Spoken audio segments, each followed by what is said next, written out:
लेकिन आपको तो केवल मजाक सूझा है, पति पत्नी के रिश्तों को मजाक में। आजकल आपने देखा होगा इंस्टाग्राम पर, फेसबुक पर जितने ज्यादा जोक बनते वो पति पत्नी के रिश्ते पर बनते हैं। इसमें दोष आपका ही है, समझ जाइए आप। आपको एक छोटी सी घटना बताऊं, उज्जैन की मुझे ब्राह्मण की कथा याद आ रही है, सुनेंगे आप? प्रेम कैसा होना चाहिए पति पत्नी के बीच, बहुत प्यारी कथा है, बहुत ध्यान से सुनेंगे। उज्जैन में एक ब्राह्मण रहते थे, उपाध्याय जी। शादी उनकी हुई, पत्नी बहुत अच्छी थी और उपाध्याय जी अपनी पत्नी से बड़ा प्रेम करते थे। जहां पर जाते थे ना अपनी पत्नी का हाथ पकड़ कर ले जाते थे, अकेले नहीं जाते थे आपकी तरह। आप तो पार्टी में जाते हो तो अकेले चले जाते हो, पत्नी को साथ लेकर जाते थे और ना अपना परिचय बाद में देते, पहले अपने पत्नी का परिचय देते थे। ये मेरी पत्नी है, ये मेरी धर्म पत्नी। हर जगह एक दिन क्या हुआ, चाय गिरा या कॉफी गिरा, पत्नी का चेहरा जल गया। क्या हो गया? जल गया।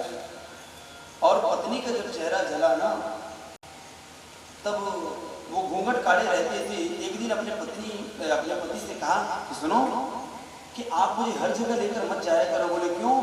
बोले मेरा चेहरा जला हुआ है, आप मुझसे सबसे मिलाते हो, मैं इसके योग्य नहीं हूं कि आपके बगल में मैं खड़े रह पाऊं।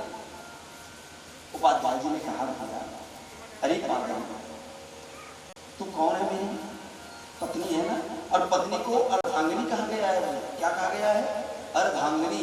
अर्धांगिनी का अर्थ होता है आधा अंग। अच्छा एक बात बता, मेरे शरीर में अगर कुछ रोग हो जाए तो क्या मैं उस अंग को काट के फेंकूंगा? नहीं ना। तो हर जगह लेकर जाते थे, बगीचे में जाते तो साथ, सोते तो, खाते तो, पीते तो, हर जगह साथ साथ पकड़ कर जाते थे उपाध्याय जी। और एक दिन की बात है, जब 80 वर्ष के हो गए, 80 वर्ष के हो गए तो पत्नी बीमार हो गई। और जब पत्नी बीमार हुई ना तो उसको लेकर के हॉस्पिटल जाने लगे। तो उपाध्याय जी ने हाथ पकड़ा और कहा सुनो, रह मत जाना। क्या मत जाना? रह मत जाना वहां, मैं तेरा इंतजार कर रहा हूं यहां, ये कहा। और हाथ छोड़ा।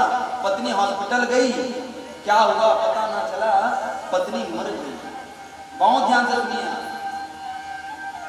पत्नी मर गई भैया।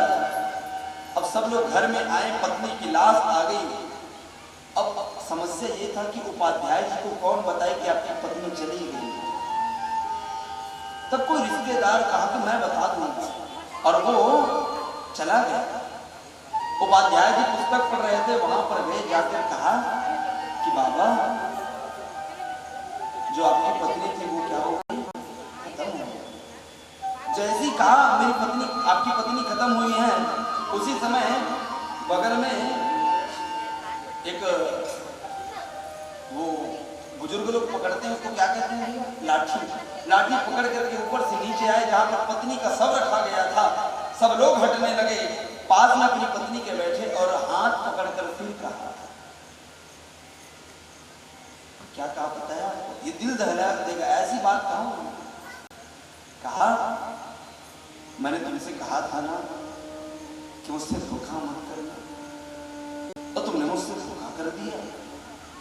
मैंने तुमसे कहा था कि मैं इंतजार कर रहा हूं तुम्हारा, और तुम मुझे छोड़कर चली गई। इतना रोने लगे पत्नी की याद में। लोगों ने शव को उठाया और जैसे जाने लगे लेकर के ना, उसी समय कहा कि भैया रुक जाओ, 80 साल के हो गए।